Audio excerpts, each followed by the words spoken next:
So it's my great pleasure to introduce our next panel of speakers. We're going to have two speakers on this panel, as I mentioned, and then we're going to transition over to the third talk will be from Sarah Hunt, who will give the kind of final paper of the day before we then move towards calling the witnesses. So it's my pleasure to be able to introduce Angele Alook, who is the director of the Center for Indigenous Knowledges and Languages and an associate professor in the School of Gender, Sexuality, and Women's Studies at York University. She's a proud member of Big Stone Cree Nation, so she didn't like any of my jokes. Just kidding. In Treaty 8 territory, where she has carried out research on issues pertaining to the sociology of family and work, resource extraction, school-to-work transitions, Indigenous identity, and seeking the good life in work-life balance. Her most recent research is about a just transition away from fossil fuels, Indigenous caring economies, and Indigenous climate justice. She's the co-author of a best-selling Canadian book entitled The End of This World, Climate Justice in So-Called Canada, published in 2023 by Between the Line Publishing, where in this book she contributed writings on Indigenous legal and social systems of care. So I strongly encourage you all to check out her amazing work that I have myself learned so much from and just really appreciated the ways in which she thinks about family and labor and care and the impacts that extraction and other economies can have on our families. So I'm just so excited to hear her presentation today. Our other panelists, just to keep the Anishinaabe-Cree battle alive, is here to represent the Anishinaabe in this battle. So Waaseyaa'sin, Christine C., is Ojibwe Anishinaabe of mixed ancestry from Bawating, or Sault Ste. Marie, Ontario.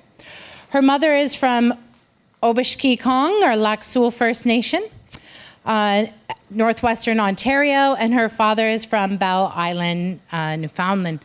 Her PhD thesis, Following the Trees Home, I did not bother to read this word beforehand, hold on. Following the Trees Home, Anishinaabe, Kiiwetinepinesiik, Yawug, Iskigamizige, Zagagning. I feel like I did okay with that. I feel like I did okay. Anishinaabe women at the boiling place. I was like, we're talking about sugar. I love it. Elucidates Anishinaabe sovereignty, nationhood, governance through an examination of the historicity of women's relationships with the sugar bush, particularly during the time of harvesting sap and producing maple sugar. She also taught me how to turn sap into sugar, and it was delicious, so thank you for that. Grounded in Anishinaabe narratives, which reveals the primacy of women in the relationship with the sugar bush, documentary, photographic evidence, and oral evidence is theorized at various historical periods through a lens of Anishinaabe knowledges, including relationship with land and water and relationships with Wendigo settler colonialism, capitalism, and heteropatriarchy. Land and water rematriation through the will of Anishinaabe nations then is envisioned for the future. Christine is also a mother, a poet, language and land-based learner and educator, and an associate professor here in gender studies at the University of Victoria. So please join me in welcoming our two speakers this afternoon.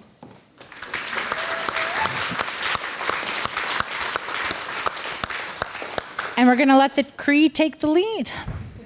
Since Darcy put him at a deficit, you know, it's only Danse kakyoyag nutim bayan absesanot. I'm kind of sleepy today. Mag papiahtigwi pamohtian egwa we big squayan. I'll move in a slow way and talk in a slow way. So today I'm going to talk about a research project that's called Indigenous Climate Leadership and Self-Determined Futures. I've been leading this project. I was initially co-leading it with Deb McGregor, and then she left me for University of Calgary. But she's been an amazing mentor. So this research applies Indigenous research approaches to understand and support Indigenous climate leadership and governance through an Indigenous, feminist, and decolonial lens. So far, we've conducted about 45 interviews and stories from Indigenous community members, knowledge holders, elders, to LGBTQIA+, and people with disabilities, both internationally and domestically. I'm very active in the UNFCCC, the United Nations Framework Convention on Climate Change. So we conducted interviews at COP27, COP28, SB58 in Germany. We had gatherings at the AFN. We also had some in-person and online gatherings in Toronto, and online youth gathering and a youth gathering just recently at my First Nation.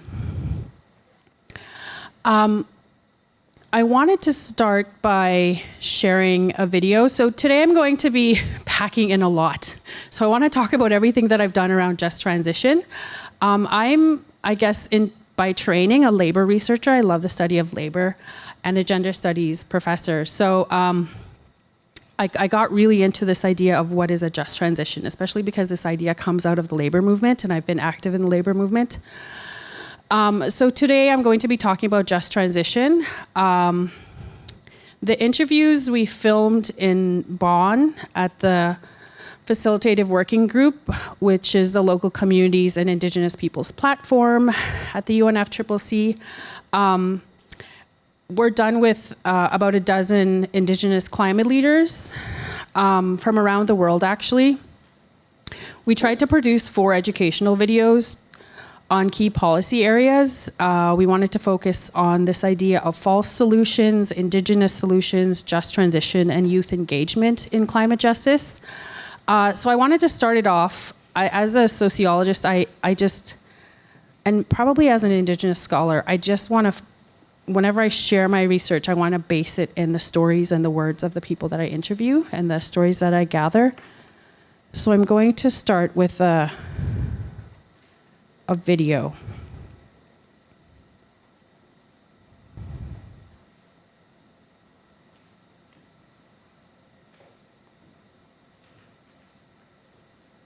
Climate solutions are understanding the importance of Indigenous sovereignty. Understanding real climate solutions are acknowledging that the Indigenous knowledge is the base for rebalancing our knowledge. It's not showing. Bring her back into the healing process. Real climate solutions are. Start this over. G-squaw. Wait. Okay. It started with a magpie, which is like a tricky animal, so I feel like the magpie spirit kind of like is playing with my computer. Should we just hit? Well, here I need to go into Screen Mary. Oh, okay. Okay.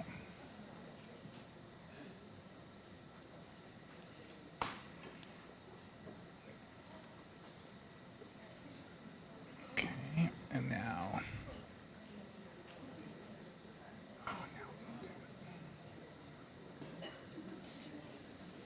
Figures. Okay, here just a second. I was doing it all afternoon. We'll be right with you.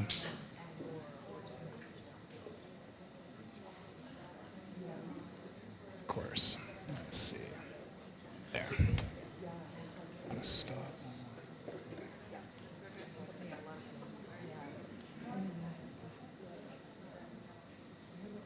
There we go. Okay, that's what we want. There we go.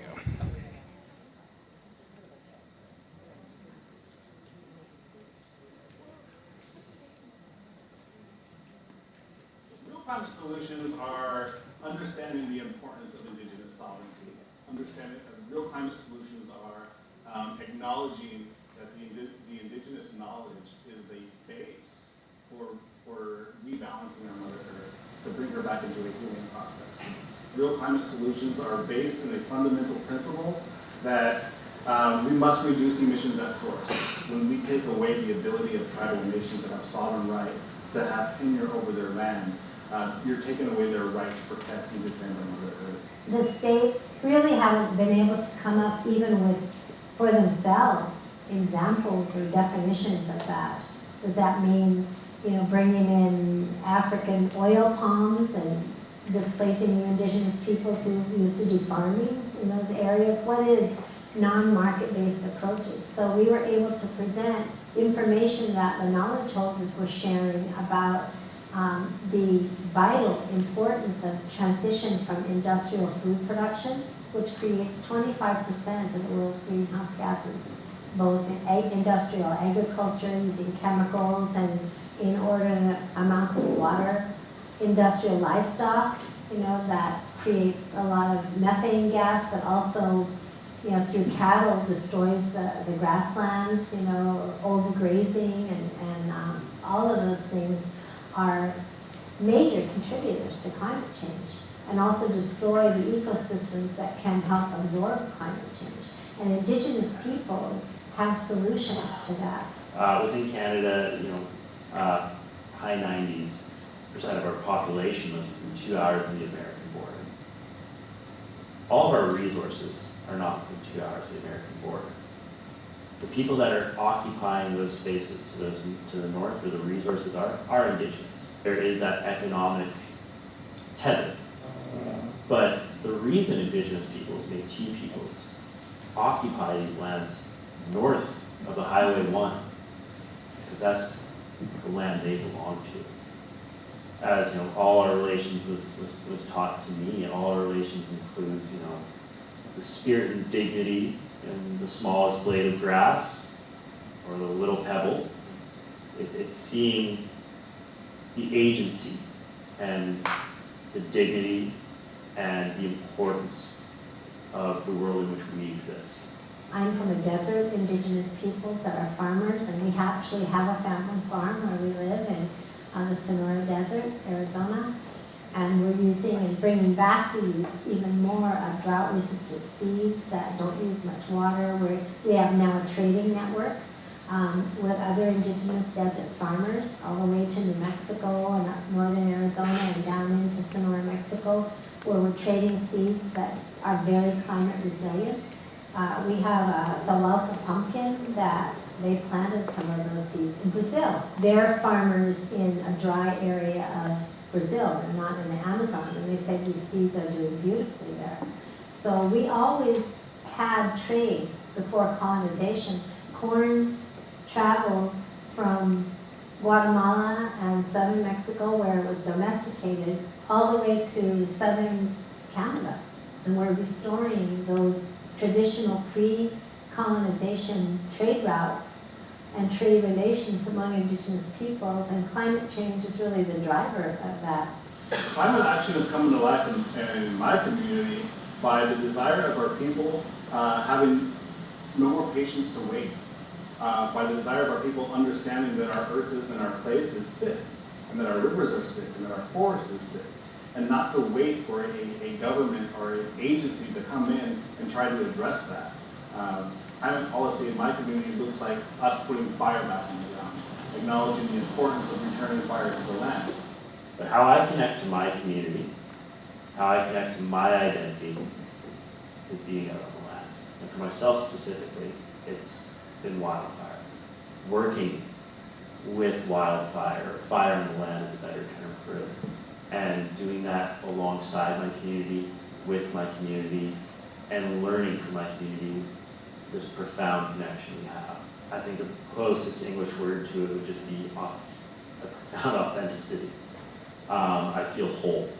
To be able to do something that, when I say it out loud, it's as simple as putting good fire on the land to enhance biodiversity, create climate resiliency, improve carbon cycling, all these wonderful reasons that we have for putting good fire back on the land. But we're barred from doing that because doing that is an act of sovereignty. Climate policy in my community looks like the removal of the 4 dams on the Klamath River, where we had to have multiple tribal nations come together to demand climate action, to demand the removal of these 4 dams, because we know the devastation that it causes the biodiversity in our area. Those are real climate solutions. Real climate solutions start at home.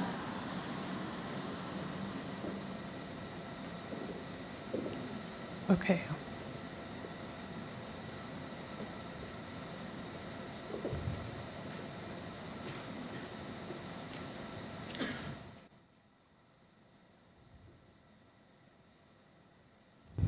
So I just wanted to start with that because I think it really centers what I'm going to talk about.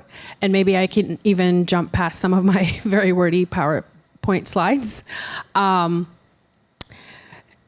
Yeah, so I really enjoyed making that short video with some of the Indigenous folks I work with at the UNFCCC.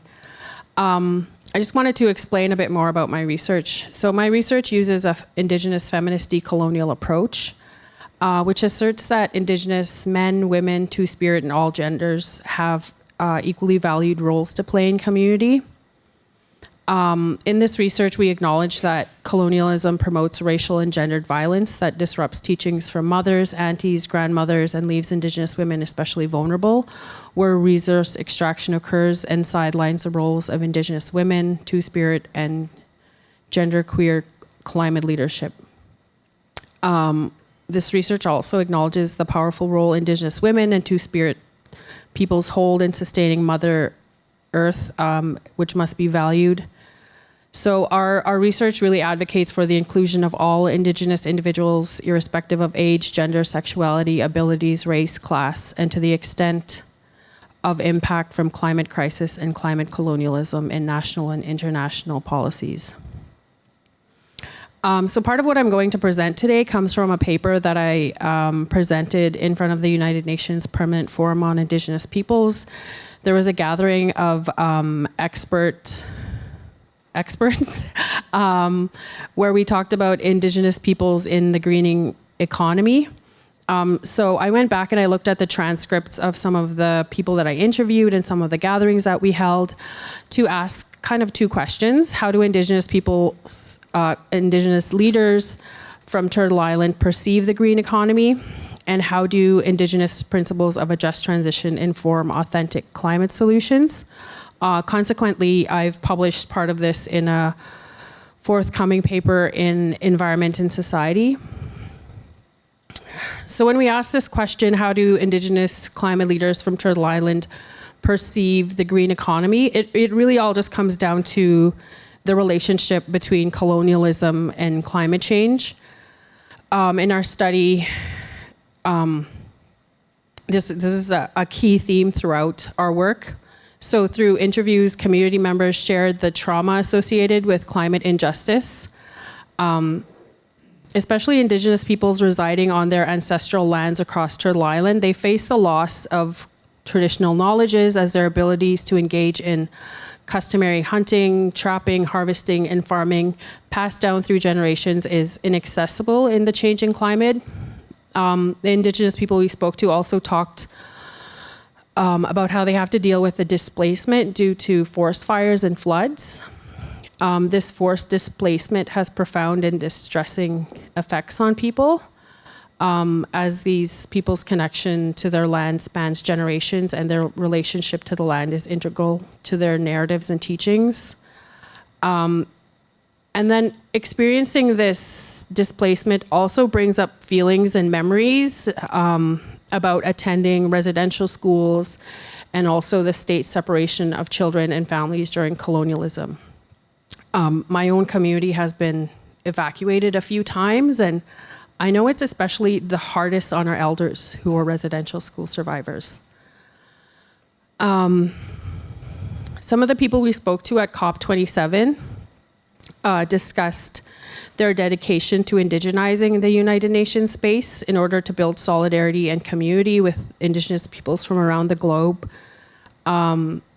They shared that their understanding that truly combating climate injustice would entail Indigenous leadership for transformative change would mean moving away from systems of colonialism, patriarchy, and capitalism that have gotten us into this solution, into this situation. One of the organizations that I work with, Indigenous Climate Action, likes to say that colonialism caused the climate crisis. And then their sister organization, Indigenous Environmental Network, likes to say that patriarchy caused the climate crisis.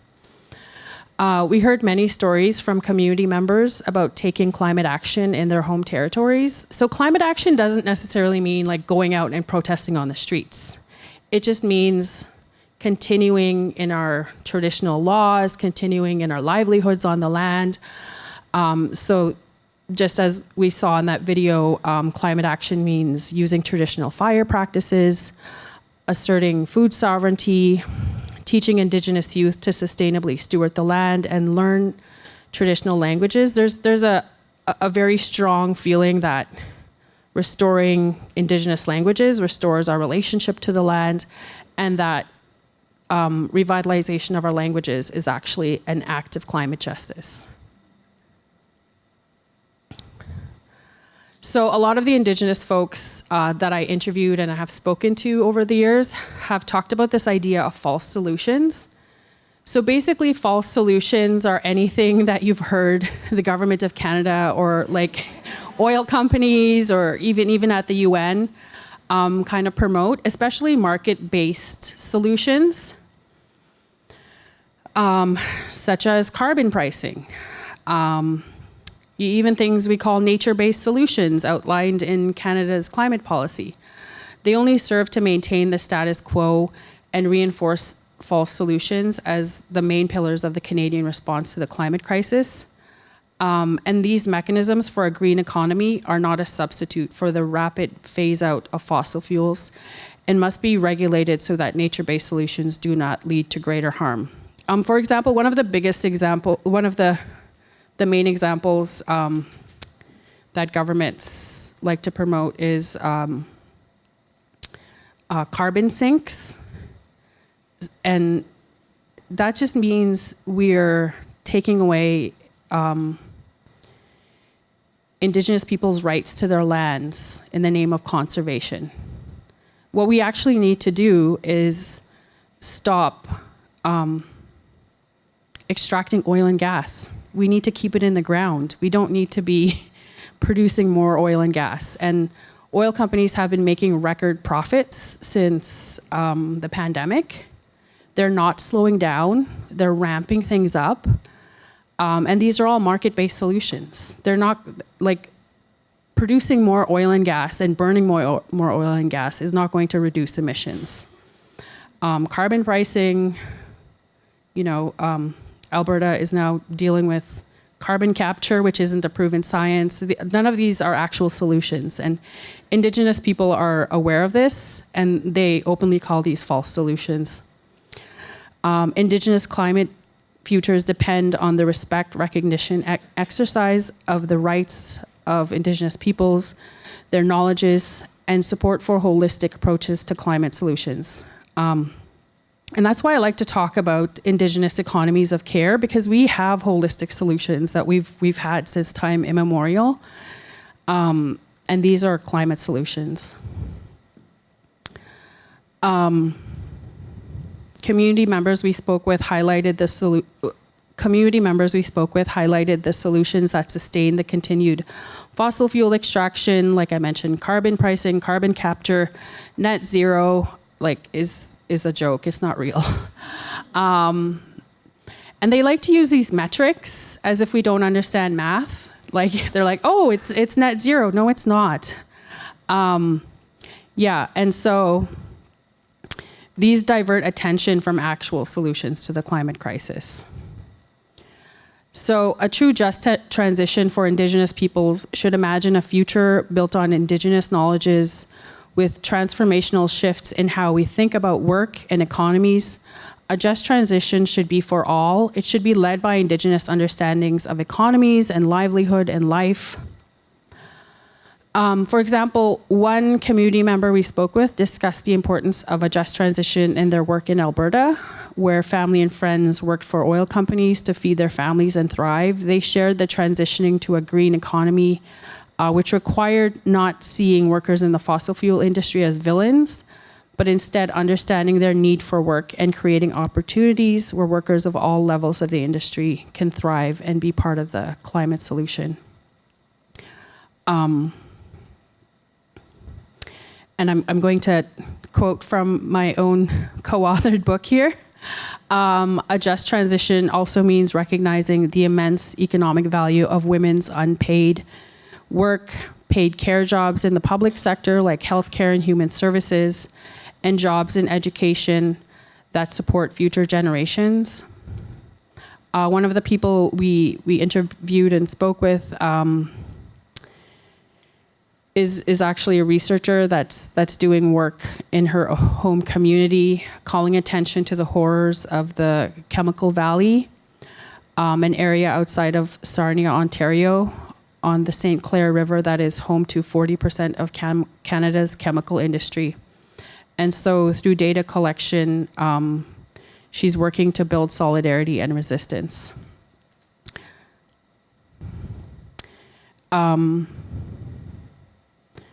This was my main recommendation to the UN expert panel, that Indigenous peoples have the traditional knowledges and have demonstrated experience and sustainable values to lead the fight against climate injustice.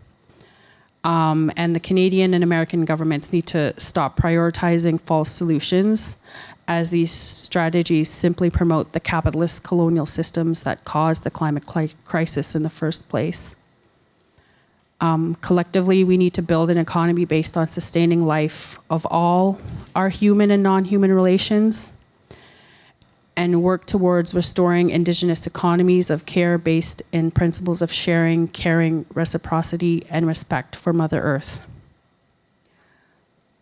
And all of these principles are actually based in Indigenous understandings of having a caring economy.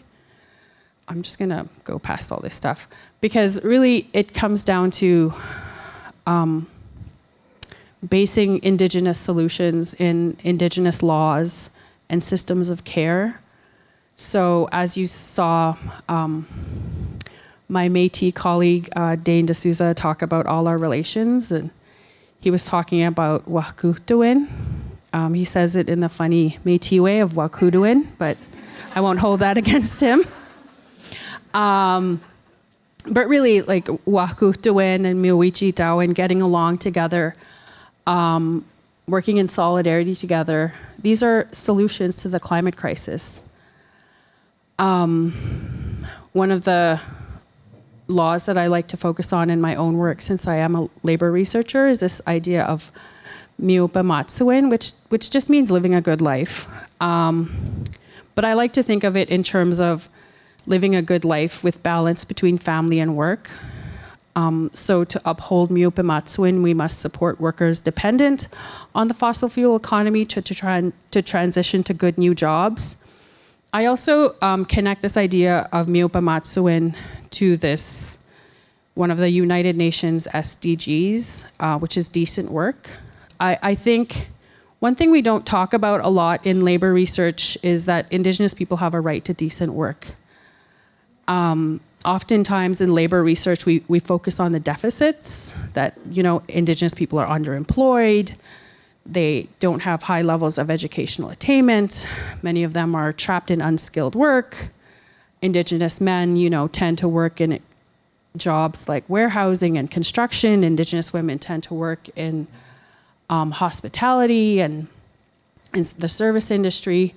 And so we just focus on all the deficits, but we don't focus on the rights Indigenous people have as workers. And so when I do my research, I like to just focus on how Indigenous people are oftentimes working class people, and our more highly educated Indigenous folks tend to work in human services, which tend to be care jobs. We don't talk about how, you know, our communities are run by aunties and kukums and mothers who are doing a lot of unpaid care work. And so I really think this is really important. To live a good life is to have access to decent work. And of course, as a big socialist, I really like talking about solidarity. And I tried to tie it to the Cree law of Situskatawin, which means pulling together, coming together in mutual support. Especially right now, I think this is an important time to pull together when we're trying to work towards a just transition. There's a lot of solidarity between Indigenous folks and Black folks and immigrants and queer folks and people with disabilities and gender diverse folks coming together because we're all suffering from the same systems of oppression. And you especially see this when you work at the UNFCCC, all these groups coming together. One of the most important laws that I feel in seeking climate justice is Manachih Dawin, which basically just means respect. When I first was reading about this Cree law, I just thought this word in Cree, the way I heard it used, is that you're just careful, like you don't take too much. You're just kind of like gentle with things. That's what I thought this word meant. But then one of my scholars, my scholarly Cree friend said, actually in High Cree, it means respect and reciprocity and balance. And I thought, oh yeah, I was thinking of it in like a practical sense. So a reciprocal relationship with the land means knowledge that if humans treat the land in the right way, in turn the land will provide for humans and uphold their well-being. So that's how I'm trying to tie it to our legal systems. So yesterday I was thinking, how can I tie this all to an ethic of care? Because my work is on care economies and care work and kind of based in Indigenous feminist economies. And so I kind of just, I learned this from working with the Parkland Institute when I was part of the corporate mapping project of making a list. Like these are the top 10 reasons why an ethic of care is central to a just transition. So in a lot of Indigenous ways of being and knowing, Mother Earth is understood as woman, and women in Indigenous knowledge systems are often understood as sacred life givers, and so we need to really care for Mother Earth as she's cared for us. And I think this follows some of the Cree laws I was talking about. The oil and gas industry is capitalist and extractive and greedy and not built on values of care. And oil companies are just getting greedier. And in my research and writing, I talk about this as a Wittigu economy, a cannibalist economy that's built on the death of our planet and the death of our peoples. So we need to return to economies built on life, protecting the life of Mother Earth. We must find ways to transition energy workers to other industries and jobs, and this primarily impacts men, and often Indigenous men in our communities. We must take into consideration the impact that energy transition has on paid and unpaid work, that those jobs will change and become even more important. And often it's women and racialized workers that are doing this care work.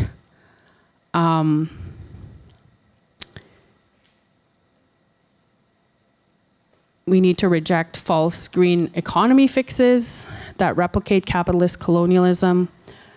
As I mentioned, we should build solidarity across communities and different struggles. And one of the things I've learned working in the climate justice movement is we need to embed prayer and ceremony and spirituality in climate justice work. And I learned this from Willie Littlechild. I I got to spend a few days with Willie last year in Baku in Azerbaijan, and I just followed him around. And he's such a busy guy, and he's had such a colored life. But one thing he taught me is, every day, remember to pray. Prepare yourself before you go into these battles.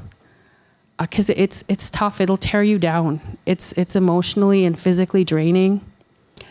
And we would often smudge and pray together before we would do these things. We need to honor intergenerational knowledge from elders and youth, and understand that youth are the future. Youth are not just the leaders of the future. Youth are leaders right now. Like, we need to listen to them right now. We need to uphold women, gender diverse, and two-spirit leadership. A lot of the leaders, a lot of water protectors and land defenders are women. And a lot of these organizations are women-led. A lot of these movements are women-led. We need to sustain life by caring for ourselves and each other. Indigenous climate leaders base their work in an ethic of care, caring for the well-being of those fighting for climate justice. I have so many stories that I could give you of staying up late with women land defenders and youth, just crying and uplifting each other, prepping each other before we speak, and just the care, feeding each other,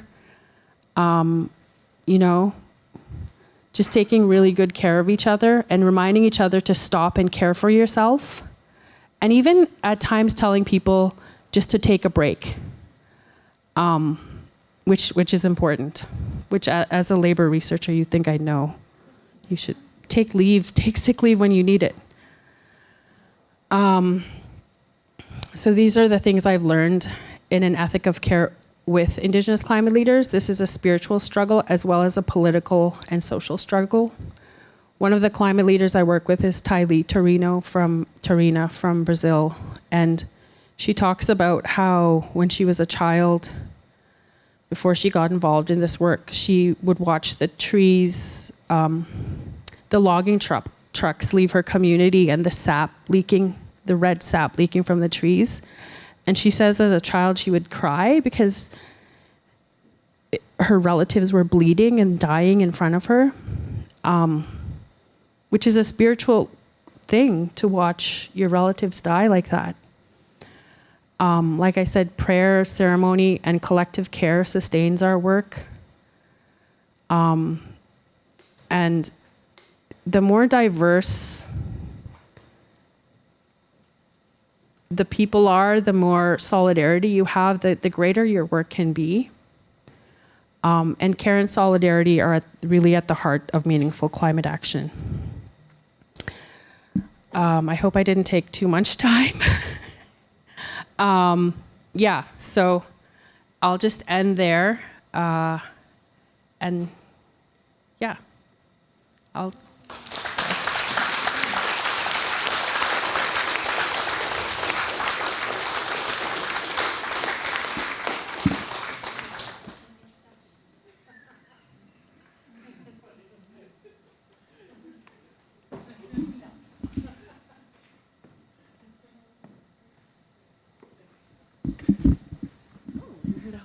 Thank you. Okay.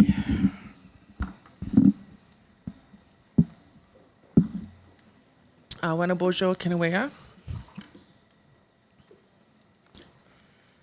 Miigwech Angele. Makwan Dodam, Waaseyaa'sin, Indigenous, Bakhtin and Donji Minawa, Wishkakong and Donji.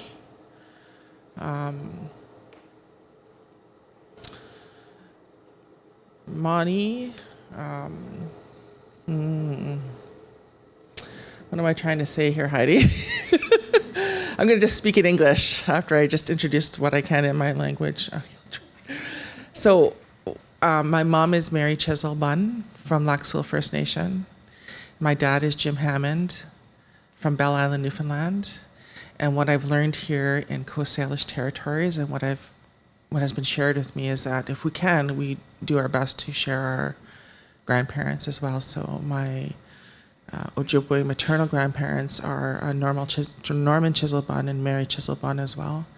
And my paternal grandparents are James Hammond Bun and Nora Mason Hammond Bun.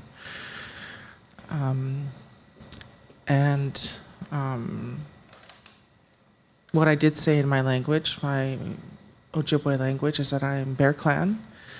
My name is Waaseyaa'sin Christine C., and I'm from Wateen, Sault Ste. Marie. That's where I was born and raised, north of there.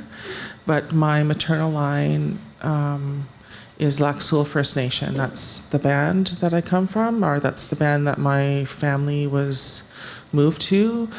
Our traditional territories are the Minnetonka Lake and Name Zaigan, Sturgeon Lake, our winter and summering grounds. And I learned that from my Uncle Russell. So Chimigwech Heidi for this wonderful gathering. 2 Sarahs and a Stark. Thank you so much for your labor. And I really appreciate it. I was saying to somebody, I'm like, man, they know how to bring it. So Chimigwech for this. Yeah, I can see the amount of labor and the thinking, intellectual, all these things. So let's see here. So when I was invited to participate in this symposium, the title I offered for the paper is one you see in the program, Anishinaabe Ethics of Care, the Possibilities and Difficulties of Praxis in a Non-Anishinaabe World. I offered it not because it was the title of a paper I had already written. Heidi said she was up till 3 in the morning. Well, I was up at 3 this morning. But it was one that I offered that encapsulated an idea that I've been wanting to explore that I thought might be of service to the symposium or our people. So needless to say, but I put the cart before the horse with that title. And as to be expected, when I set out to try to live up to it, I panicked with thoughts whirling all over and multiple possible directions before me. So yesterday I did come and I was able to learn from some of the folks here yesterday. And while I was here, I was also panicking because I still needed to write the paper.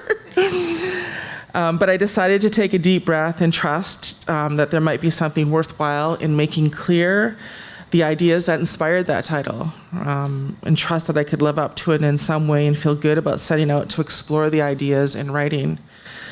And trust that there might be something in such work that can be of service to the gathering and to all you fine folks here today, and also to this space and to the history of this space. But also Heidi opened up in a beautiful way too, saying, we welcome imperfection. So Chimigwech.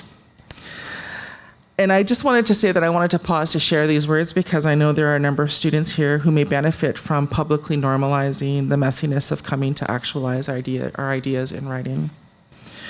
So at the heart of this title is my desire to think through or problematize ethics of care and do so through a consideration of Anishinaabe ethics of care. Heidi yesterday set out the intention of the symposium, doing so by articulating new questions for Indigenous law, governance, and jurisdiction. Her questions importantly turn our attention to the work of cultivating an ethics of care within our legal governance and jurisdictional processes so as to ensure we are committing to our people in fulsome ways, committing to ensure we are a part of a process or alternatively to prevent the creation of processes and practices that do not so readily discard brokenness, imperfection, or those who have made mistakes. She asks, and this is not verbatim, paraphrasing, how do we restore, recreate, and practice Indigenous jurisdiction, legal worlds, and governance that is led by open hearts so as to ensure we engage in our own ethics that include an ethics of care for all? Where Heidi asks for making more space for an Indigenous ethics of care in our practices and restoration of jurisdiction in law and governance, I'm interested in understanding the limits of an Indigenous ethics of care and in making space for Indigenous ethics of care that might not be so easily or readily legible, but indeed are still enacted with a continuum of care that serves Indigenous life. In ways, this line of thinking builds from Heidi's reference to Eva Jewell's work of a similar vein that reminds that while we are regenerating ourselves, we are still dominated by ways of being that aren't ours. It also echoes with the question that I think I heard yesterday posed to Deanne and Michelle. How do we do an ethics of care when all options have been exhausted and we have to go to war, so to speak? And the response? Well, we do it with care. So I get that, or I think I get what was meant by that. To me, that answer means we inculcate within our people the skills, tools, internal wherewithal, and know-how to do hard work and navigate or negotiate with dynamics that do not serve us and in fact seek to harm us. It means we wrap those ones doing that work in care and support as they embark in these dynamics. We walk with them, prepared to tend to any wounds when they return to us, prepared to bring them back into the fold if they start to veer off the paths that lead to building Indigenous life. That is, we ensure that such work can never be driven by false ego or pride or for personal gain. It must be grounded in something deeper and wider, that being in accordance with our nations, our communities, and our families. So I'll come back to this later. I think I might come back to this later. So in many ways, the problematic of considering the need to cultivate an ethics of care in the restoration of Indigenous law, governance, and the reclamation of jurisdiction, and the how of this, while considering the limitations of ethics of care or the need for a subversive or radical ethics of care, reflects J. Keaulani Kauau's paradoxical dynamic, where an enduring indigeneity and enduring settler coloniality exist at the same time. Where a consideration of an Indigenous ethic of care will be rendered unique for an Indigenous nation, indeed may be rendered differentially within a nation, a community, a family, or for an individual. For the purpose of this paper, I'm going to speak about an Anishinaabe ethics of care that in fact can be legitimately pan-Indigenized, because the ethic of care I want to speak about will resonate strongly with Indigenous peoples as one you recognize and know deeply. So before I go there, though, I want to say this, that what I learned through working on this paper is that an Anishinaabe-specific ethic of care can be made legible in so many ways, and so I offer the following as examples. We can understand an ethics of care through the medicine institution known as the Medewiwin, from what we refer to also as the 7 grandmother, grandfather, or more gender-neutral grandparent teachings. We can turn to our traditional or contemporary published or oral stories. We can turn to our songs, published texts of oratory, material, artistic forms, or the more ephemeral performative arts. Or through an understanding of clan governance and asking, similar to Lisa Boyvin's observations and reflections offered yesterday, on what animals teach her. What do the more than human clans teach us about an ethics of care? For me, as Makwa Dodam Bear Clan, an ethics of care is in part very much about being protective, not just of people and the land and water, but also protective of who we are as a people in the generation of our epistemologies and in the quality of our knowledge, our cultural production. There are myriad sources that we may enter into relation with that can guide our thinking and feeling as we move into this idea of an ethics of care more deeply and thoroughly for the purposes of cultivating enduring practices in law, governance, and jurisdiction. With that, though, I do want to shift from this initial idea of discussing an Anishinaabe-specific ethic of care to do one that is more to one that is more widely recognizable. It actually lives in many of us in our daily practice, and we are the recipient of it on the daily. It can be linked back to our ancestors, and I say this with a reservation that may become apparent later. It will endure into the future, because for better or worse, it is who we are and who we have been, even in times when so much has been taken from us, when we continue to have things taken from us, and even when we have next to nothing left to give. I'm referring here to an ethic of care that is being generous and sharing. So as Indigenous peoples, we have long traditions of engaging in an ethics of care with our own human and more than human kin. John Mohawk, Seneca historian, introduces his caution about utopian legacies with a story about how the first basket is evidence of the human drive to collect and harvest food and return home to share it with others. Anishinaabe practices of offering asema, or tobacco, as I understand, evolved from a lesson of not properly caring about the gifts that more than human kin, like the deer, provided us for our survival. And so we were taught that we need to give something first, with careful thought and intention, before asking for something or before taking. We engage in generous offerings with individuals, families, or nations who we want to bring into our folds as kin, or those with whom we want to become kin to. We do this with neighboring Indigenous nations or with Indigenous visitors from distant territories. There are also numerous examples that show that and how we extended an ethics of care to early foreign traders, explorers, settlers, and colonists. We've learned worldwide that early exchanges between the peoples of a place and newcomers are characterized by the weary, hungry, perhaps sick traveler being met with the generosity of care, sustenance, and social and material support provided by the peoples of that place, our people. The narrative arc in the Royal Commission on the Aboriginal Peoples of Canada, a report that arose from the Gunnesadage resistance, among other social political events, that sought to investigate relations between the Crown and Indigenous peoples, begins with a story of initial good relations between Indigenous and non-Indigenous peoples that includes Indigenous generosity and sharing extended to newcomers. And Indigenous women's historians in both Canada and the US have shown repeatedly how Indigenous women's generosity of care for newcomers was actualized in the sharing of food, knowledge, and other resources, including their own companionship, intimacies, and their commitment to forging familial bonds.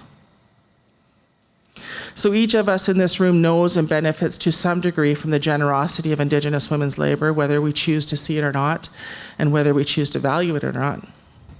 Most obviously, of course, I gesture back to the organizing, relational, intellectual labor extended by two Sarahs and a Stark. In Coast Salish territories, I've learned that a handshake is a part of an exchange of generosity. I've witnessed this and learned about it in our own public institutional documents that have been carefully and thoughtfully prepared by the folks in the Office of the Vice President Indigenous and the Indigenous Academic and Community Engagement Office.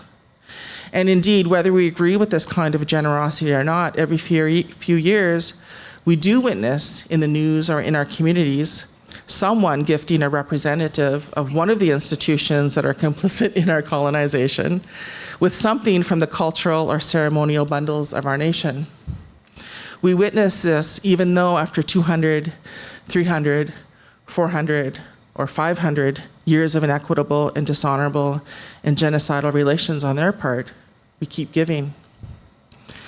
We know that there are spaces in the institutional homes of prime ministers, royal family members, and the Pope likely filled to the brim with gifts from our nations.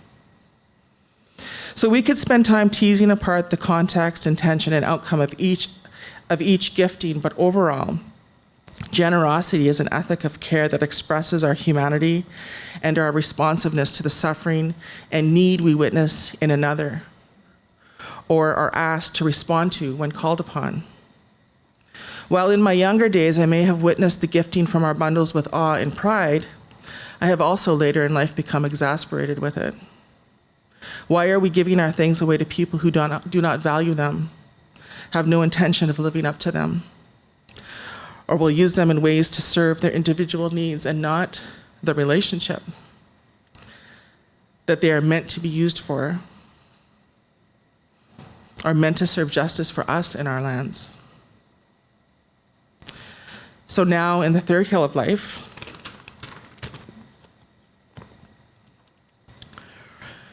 where I am bound to serve my communities and nation because I'm expected to have some level of ability to do so.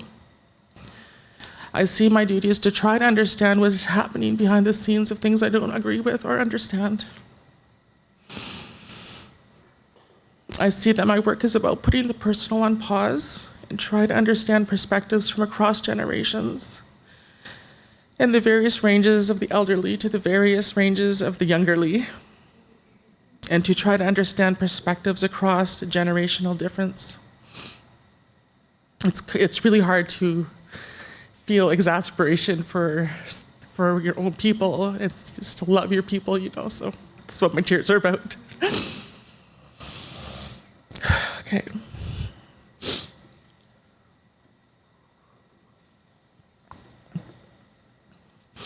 And also the genocidal conditions in which we're trying to figure it all out. Anyways, importantly, our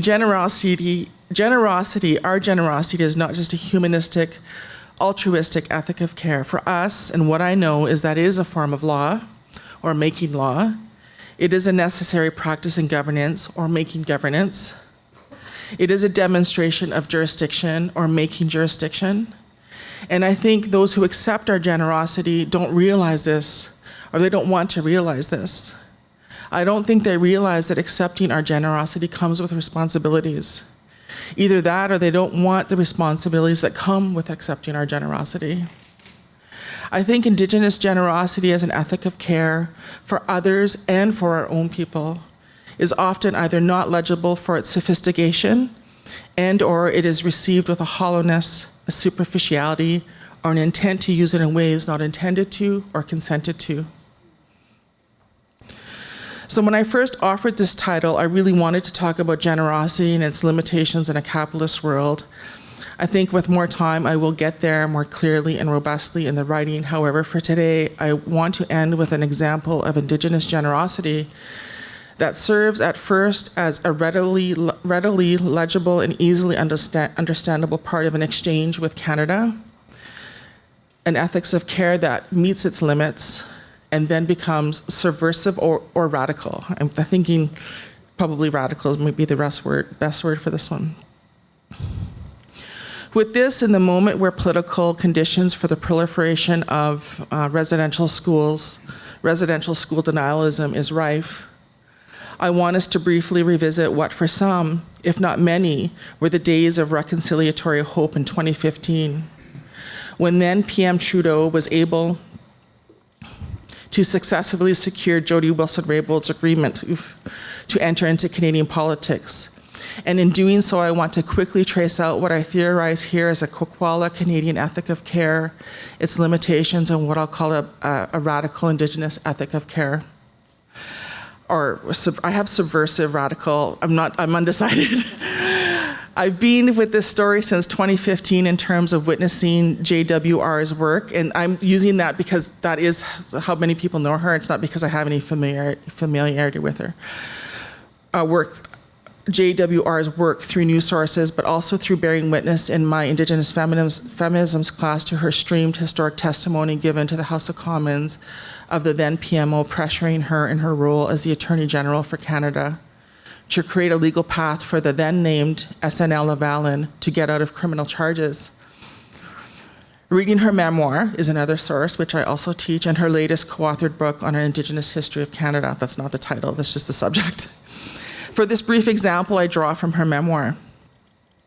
So I see JWR's time in Canadian politics between 2015 and 2019 as a Kwakwala Canadian ethic of care that is grounded in generosity. I think I see this because I value Indigenous women. I value our intelligence, our labor, our lifelines.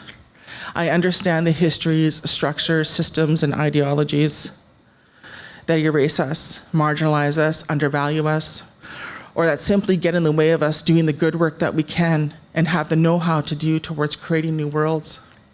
Her generosity to me first comes in leaving behind the familiarity of her job to enter into the toxic fray of Canadian politics. It comes in the sharing of her intelligence, her labor, her stamina, her vision, and her Kwakwala epistemologies, values, and laws to try to advance reconciliation within government. The mandate given to her by then PM Trudeau empowered her to begin the work of changing internal infrastructures that would enable a transformation of the paternalism that dominates Canada's relationships with First Nations. As her memoir tells, and this is not a direct quote, there became a moment when she realized that the PM's office was never going to actually let this work unfold. It kept getting stalled, and her recommendations for making changes were not going to be taken up. We witnessed her navigating this reality and this reality coming to fruition. Around the same time, she was being pressured to give SNL Lavalin away out of criminal charges in what was later found to be unethical ways, and her refusal to suspend her legal duties and empowered responsibilities as the Attorney General to issue the deferred prosecution agreement resulted in her transfer from her position as Minister of Justice and the Attorney General to another ministry, her eventual resignation, and then Justin Trudeau kicking her out of the very party he worked so hard to bring her into. This refusal to receive her Kwakwala Canadian ethic of care and adhering to her legal duties as the Attorney General is an example of the limits of an ethics of care. She notes in her testimony and repeats in her memoir that she was advising the PM as the Attorney General, that she could not do what she was being pressured to do, and in advising him of that, she was doing her job as his lawyer. Where we see what I call a subversive or radical ethic of care is where, during her testimony, she calls in her family relations, her name, her responsibilities, oh God, I'm gonna cry again, and Kwakwala laws, values or principles or responsibilities that she is bound to uphold and in fact is proud to uphold. We're upholding truth despite the media storm and the loss of real power to advance reconciliatory work for Canada. She adhered to an ethics of care not only that looked out for the PMO legally in terms of Canadian law, but also upheld her Kwakwala laws. Of course, this was either not legible to media, the Liberal Party, and likely many Canadians, or it wasn't valuable. Where JWR's generosity was requested and received by Justin Trudeau under the pretense of advancing reconciliation, it was ultimately met with hollow superficiality that redirected to try to serve an advancing settler colonial capitalist interest of politics and economics engendered through a multinational corporation. So we see here a short and brief example of an Indigenous or Indigenous Canadian ethics of care vis-a-vis a practice of generosity being extended in response to a Canadian call for support, the limits of this ethic being reached, and a deepening into a subversive ethics of care, or a radical ethics of care that is actually an activation of embodying Indigenous law, governance, and jurisdiction. So with this, I'll wrap up to say that while we are talking an Indigenous ethic of care and Indigenous law, jurisdiction, and governance as activated through the university, that was referenced again in the last talk, bringing it kind of back to this institution. We do need to ensure we are practicing this in this space as well, not just law, governance, and jurisdiction here in the university. The settler colonial institution, this one, all universities, is built on the corrosive ethic of elitism, classism, and competition for resources, and it counts on us reproducing these ways. So be gentle with yourselves as you consider opening your hearts to an ethics of care that will enable jurisdiction back in all areas of our life. Nahau misayu miigwech.